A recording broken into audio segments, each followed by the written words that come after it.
Crazy stuff happening. Joe Biden has just called Vladimir Putin a son of a... Yeah. Joe Biden, President of the United States of America, has just referred to Vladimir Putin of Russia as a son of a... This is crazy.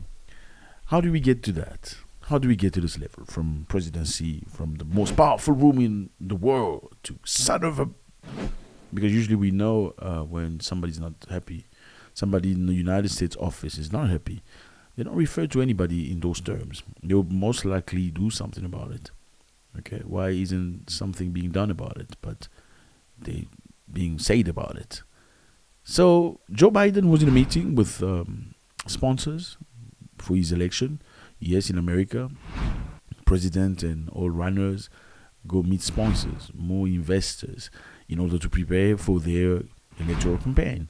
In other words, they get funded by people with money so they can run for election. They cannot do it by themselves, unfortunately.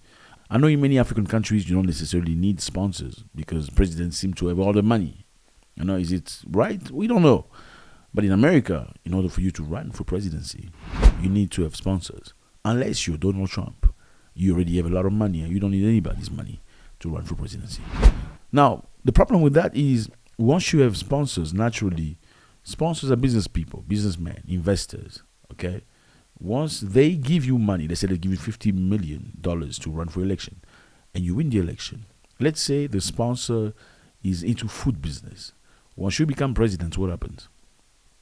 You have to vote or you have to push the country in a direction that benefit the sponsors so they can have, you know, an endorsement or at least a motivation to help you become president, right? Okay, that's not our subject. So Joe Biden said Putin is a son of a...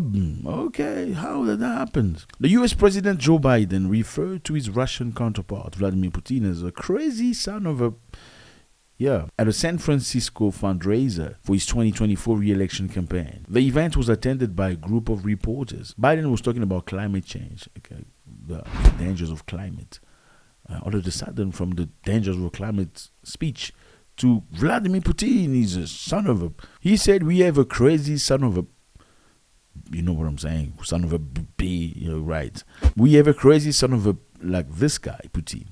And others. And we always have to worry about nuclear conflict. But the existential threat to humanity is climate. So they were talking about climate and the negative things about climate change. And he said, we have a crazy son of a, like Putin, who always poses threats and, you know, possibilities of nuclear weapons, nuclear war. But the biggest threat we have here is climate change. So again, the subject was climate change. So we touch Putin, saying he's a crazy son of a gun, and we get back to climate change. Anyway, so the Russians have responded. The Russians have responded saying Joe Biden thinks he's in a cowboy Hollywood movie by using those terms referring to another president of a different country, of a powerful country. He thinks he's in a Hollywood movie. I found that very, very sarcastic, ironic of them saying, oh, Biden thinks he's in a Hollywood movie, calling our president crazy son of a... Yeah. Let me remind you here that Russian President Vladimir Putin, in his last interview, said he preferred Joe Biden to Donald Trump when he was asked who was his preferred president between the two. He said Joe Biden was his preferred president.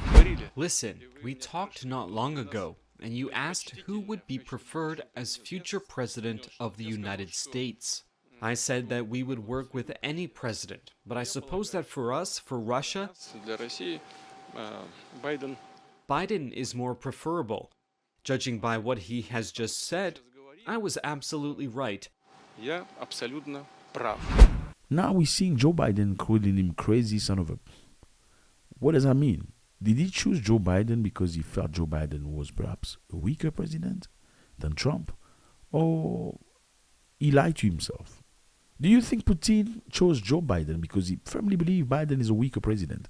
So by being sarcastic, say, I like Joe Biden because it's probably going to be easier for him dealing with Biden than dealing with Trump. Or do you think he lied to himself? We all know President Biden is President Biden at this stage of his life. He needs everything he needs to be re-elected as President of the United States. We also saw a video of him falling off the steps to the airplane. not a very good look for the president of the most powerful country in the world. And many times, unfortunately, looking like he doesn't exactly know where he's going on stage and where he needed to be redirected, or sometimes in public needing help like that. I don't know if that's a very good look for the president of the most powerful country in the world. He's definitely going to need a lot of support in order to be re-elected. Again, when you have sponsors in front of you, you need to impress them with something. Okay, you have donors, people who have money. What motivates them to invest in you? You need to come up with something crazy, something strong. Like, we have a crazy son of a, you need to speak hard in order to convince your sponsors. Now, we know that Russia has acquired 400 missiles from Iran. Yeah, and that's really worrying the United States of America. Many levels. Iran has provided Russia with a large number of powerful surface-to-surface ballistic missiles. And these missiles can travel a distance of 300 to 700 kilometers. That's long enough to hit many targets, especially in Ukraine. They say there has been at least 4 shipments from Iran to Russia. And the White House National Security spokesperson John Kirby says that the United States was concerned about Russia getting close to Iran. Now, why would Iran help Russia? There are many reasons. Reason number one, Iran has been ostracized by the West. So they have been, in other words, sanctioned in many ways. They feel alone. Now, the best opportunity they could possibly get in cooperating with a powerful country like Russia, why would they not seize it? By sending weapons to Russia, Iran in one way is looking to have cooperation with Russia because they understand that Russia can help them alleviate the sanctions that has been imposed on them. The other situation is pretty simple. When people are feeling victimized, they come into a group of victimized people and they become friends. If most of the time you push people aside, you intimidate them, you beat them, they're going to come together as a group and resist you. That's the natural way of things. And Iran, as well as North Korea and Russia, are one group that's clearly helping each other now. I mean, North Korea was hit by many sanctions. That's being alleviated by Russia because they're cooperating with Russia, exchanging weapons and stuff. Same for Iran. Iran doesn't like America at all. Iran is not very happy with Israel at all.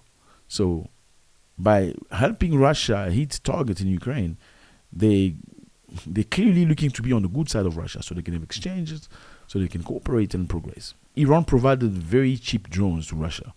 And clearly, Russia's been running this war for quite some time now in Ukraine. They need weapons and ammunition. But a clever person will not use everything they have in Ukraine.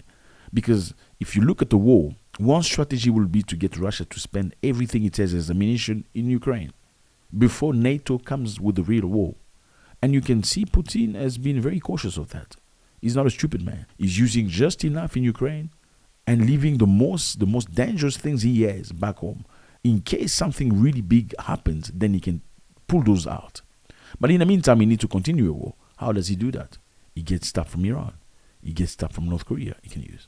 Now, there has been clearly many ways to get out of this. Elon Musk has spoken about this. We know that Ukraine has gotten many times help coming from the United States. Many packages, weapons, money, and all the stuff they need to continue the war. Props to Ukrainians. They are very strong mentally in resisting against Russia at this level. We can clearly see also that America is not necessarily willing to help Ukraine the way they did in the past. And that's very dangerous for Ukraine because now if Russians know that, they are equipped with brand new logistics. That means doom for Ukraine. For the most, we all need peace because this war is unnecessary. It doesn't matter who's right, who's wrong. The war is unnecessary. It's taken away from humanity. There has been several times they say opportunities to get out of the war with negotiations. We're sitting around the table and talking and having a discussion. People who listened to Vladimir Putin's last interview, they had come up with an agreement where everybody put their signature on. An agreement to get out of the war. But unfortunately, by the time they were just about to take move into stopping the war, Boris Johnson of Great Britain came and said, no, continue the war. Do not stop. That's why up until now, a lot of innocent people's life have been taken away. And it's very sad because big companies are making money out of this by sending weapons. Those weapons are not for free. Somebody has to pay for it. Houses and buildings destroyed in Ukraine are going to be reconstructed. That's big business for somebody who's not necessarily Ukrainian. Do you think those people really want that war to end? No, they don't, because that's a great opportunity for them to make a lot of money. Let me know how you feel about this. Joe Biden saying President Putin of Russia is a crazy son of a... I mean, if somebody really pisses you off and you think you're stronger than them, Do you insult them? No, I don't. I don't think so. I think you slap them in the face so they can learn the lesson. I think most of the time when somebody insults you, it's because that's all they can do actually to you. People who can do things do not insult. A dog that barks doesn't necessarily bite, and a dog that bites will not bark. Not all the time. He will not bark because he doesn't want you to run away. He wants you to stay there so he can grab you. God bless.